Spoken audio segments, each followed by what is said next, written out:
عبدالبصیر غزنوي له 15 کلونو راهیسې له خپلې کورنۍ سره د پاکستان په کراچۍ کې اوسېږي او همدلته د ټوکر کاروبار کوي. وایي خپل او بچیان یې په همدې ښار کې زیږېدلي او رالوي شوي دي. نوموړی وایي اوس په کراچۍ کې د میلیونونو کلدارو کاروبار لري او نشي کولی افغانستان ته وګرځي. دی د پاکستان حکومت غواړي چې له کلونو اوسېدو وروسته نوموړي ته د هغه هیواد تابعیت ورکړي.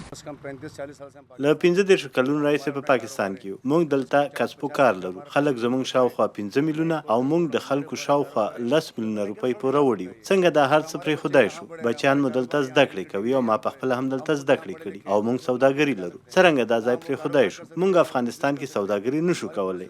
موږ ټول عمر دلته تیر کړی. موږ هلته کور نه لرو ځکه دلته پیدا شوي. زما بچیان او آن پلار او مور مې دلته پیدا شوي.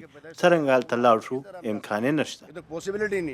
پاکستاني چارواکي دا مهال له هغه هیواده د سلګونو زرو افغان کډوالو د ایستلو د یوې طرحې د څېړلو په حال کې. حل لاره دا ده چې افغانانو ته کوم پی او آر کارتونه ورکړل شوي هغه د پاکستان په تابعیت کارتونو بدل شي. باید پاکستان کې اوسیدونکو افغانانو ته تابعیت ورکړل شي ځکه نورو هیوادونو کې له 15 کلونو اوسېدو وروسته کډوالو ته تابعیت ورکوي لکه په برطانیا، امریکا او نورو هیوادونو کې.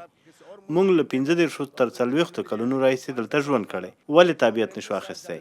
یوازینۍ حل لاره دا ده چې موږ ته د پاکستان تابعیت راکړل شي. خو د فرید خان په څیر یو شمېر افغان کډوال د پاکستان له حکومت غواړي چې افغان کډوالو ته د لږ تر لږه 3 کاله وخت ورکړل شي څو خپله سوداګري ختمه او بیا افغانستان ته وګرځي. فرید خان هم په پاکستان کې له 10 کلونو ډیر ژوند کړی دی.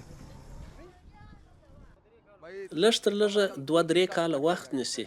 کډوال دلته کورونه، هټۍ او کسب و کار لري. موږ ناڅاپه خپل کاروبار نسو درولی. موږ دلته خپل کار په تدریجي ډول پای ته رسولی سو. لکه زما په څیر چې د خپل کار له ختمولو وروسته په لیوالتیا سره ستنېږم. ما دلته ښه کاروبار درلود، وظیفه مې لرله، 45 زره مې تنخواه وه، ښه ګزاره مو کېدله، خو مجبور یم باید ولاړ سم.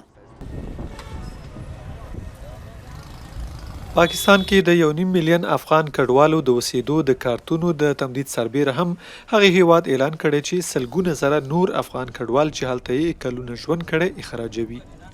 د پاکستان د بهرنیو چارو وزارت په وینا په دغو کډوالو کې هغوی هم شامل دي چې د ICC په نوم د افغان کډوالو لپاره ځانګړي د اوسېدو کارتونه لري. پاکستان د 2023 کال نومبر کې له هغه هیواده د اسناد نه لرونکو افغانانو ډله ییز اخراج پیل کړ.